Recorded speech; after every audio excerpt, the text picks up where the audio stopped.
Hola, bienvenidos y bienvenidas a esta videoclase donde la idea es poder retomar algunas ideas bastante generales de metodología de investigación, porque estamos justamente en el apartado de nuestro proyecto, en el apartado metodológico, ¿verdad? Donde nosotros entonces vamos a tener que empezar a tomar algunas definiciones y decisiones y por lo tanto, bueno, para poder definirlo, necesitamos responder a esta pregunta, ¿no? ¿Qué es la metodología? Y por lo tanto, ¿qué es lo que nosotros necesitamos o qué necesitamos hacer o cómo lo vamos a hacer para obtener ese conocimiento? Y esto incluye el tipos de investigación, las técnicas, la definición de los instrumentos que van a ser utilizados para la misma, y se piensa principalmente en coherencia con el marco epistemológico de referencia, o sea, la naturaleza de nuestro problema, de nuestra pregunta, y los objetivos de investigación que acabamos justamente de describir o definir.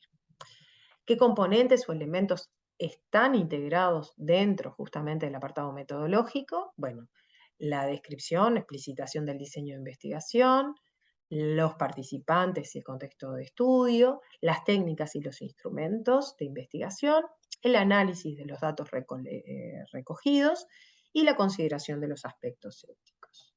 Del diseño de investigación, bueno, es la estrategia, justamente siguiendo el planteo de Vázquez Sisto, que guía el proceso de recolección, análisis e interpretación de los datos construidos para la investigación. Y acá vamos a tener dos grandes enfoques, que es el enfoque cuantitativo y cualitativo, y un tercero que es una combinación de los anteriores, que es el mixto. Siguiendo un poco el esquema propuesto por Hernández, Fernández y Batista, contarles que, bueno, cada enfoque tiene sus características, una serie de procesos que ahí suelen estar más asociados a estos enfoques y una serie de bondades, ¿no? O ventajas. Eh, y bueno, el enfoque cuantitativo, por lo general, tiene como característica la comprobación de hipótesis o teorías, donde predomina justamente el proceso de análisis deductivo y tiene como principal bondad esta de, por un lado, el control de los fenómenos, pero a su vez también la posibilidad justamente por esto mismo, de predicción y réplica de estas investigaciones y la generalización de los resultados. En cambio, el enfoque cualitativo tiene como característica justamente esto de conducirse en ambientes naturales, por ejemplo, los escenarios de lo educativo, ¿no? La escuela, un liceo, la propia universidad, donde nosotros no estamos controlando justamente estos fenómenos ni estas variables. Eh, Hay un planteamiento, por lo tanto, más abierto, donde se va enfocando en el transcurso del proceso y donde los significados se extraen de los datos, ¿verdad? Por lo tanto, el proceso es no sé si estrictamente, pero predominantemente inductivo, eh, analiza justamente múltiples realidades subjetivas, singulares, y el proceso se caracteriza justamente por no ser lineal, sino más bien ser circular, ¿no? Como bondad, la profundidad en los sentidos, en los significados que proveen las personas en relación con, bueno, con sus acciones, con su conducta, la amplitud, porque justamente permite justamente ver esa diversidad de lo humano puesto en juego en función de estos fenómenos que estemos estudiando, la riqueza interpretativa, ¿no? Y esto de poder justamente contextualizar los fenómenos. El método mixto, perdón, que no mencioné antes, pero bueno, es esto, ¿no? Supone la combinación de los enfoques o cuantitativo y cualitativo, en el cual, bueno, ahí tendremos oportunidad de ver o tomar definiciones o decisiones de acuerdo a distintos tipos de técnicas, ¿verdad? Y si luego, cómo vamos a combinar los resultados o los datos obtenidos a través de estas distintas técnicas, que esto a veces se le denomina justamente triangulación y que permite dar como mayor confiabilidad y profundidad justamente a los datos, ¿no?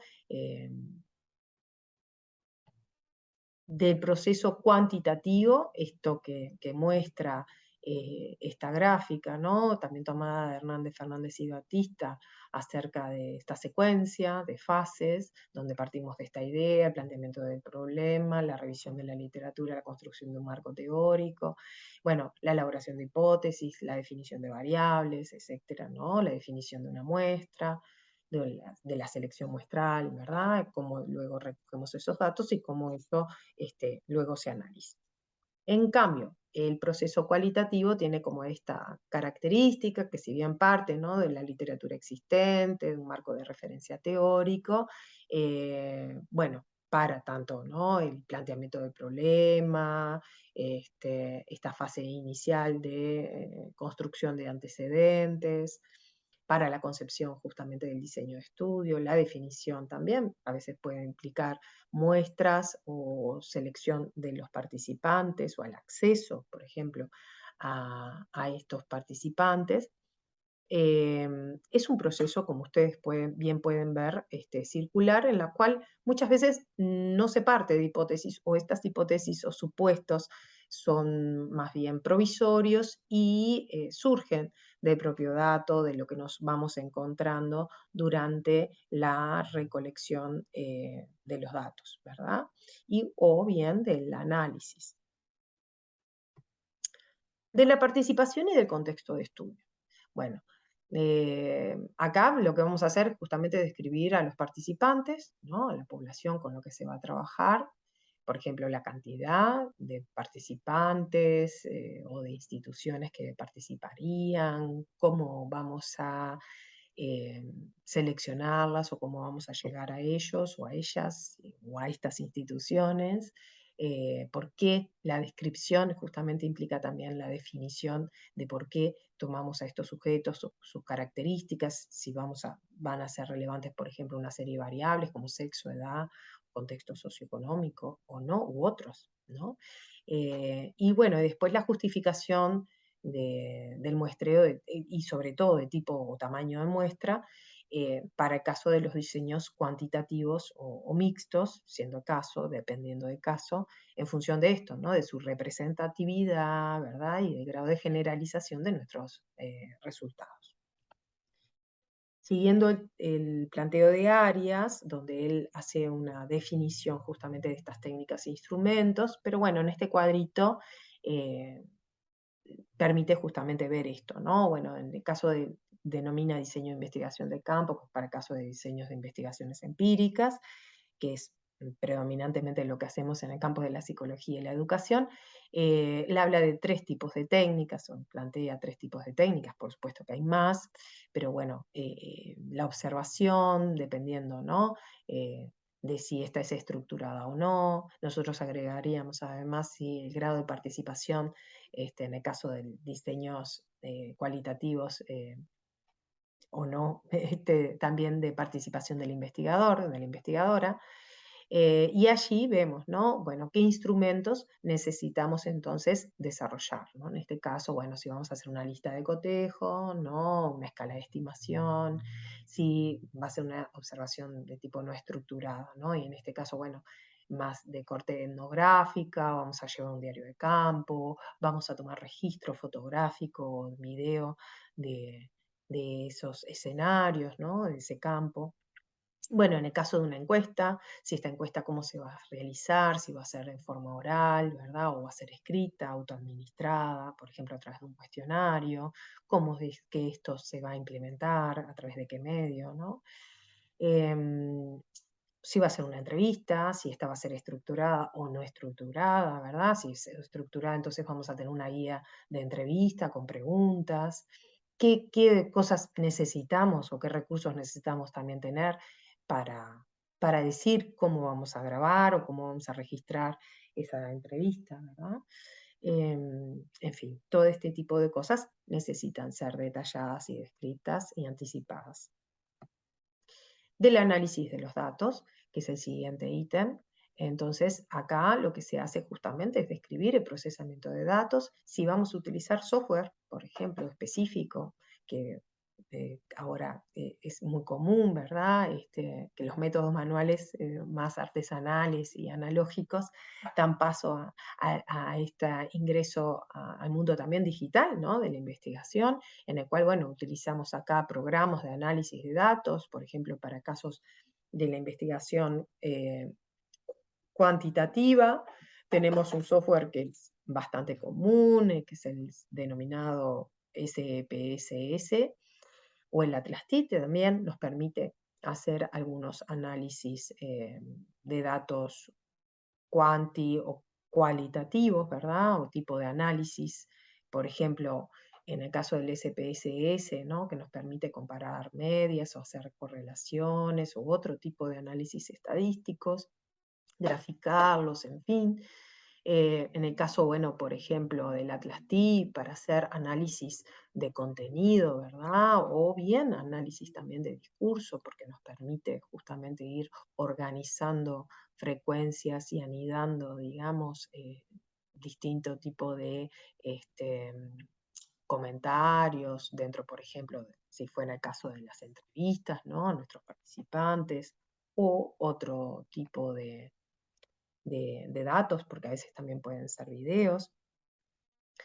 En fin, depende ahí un poco del tipo de análisis que vayamos a hacer y del tipo también de investigación, por supuesto, que hayamos elegido o tomado la definición de realizar.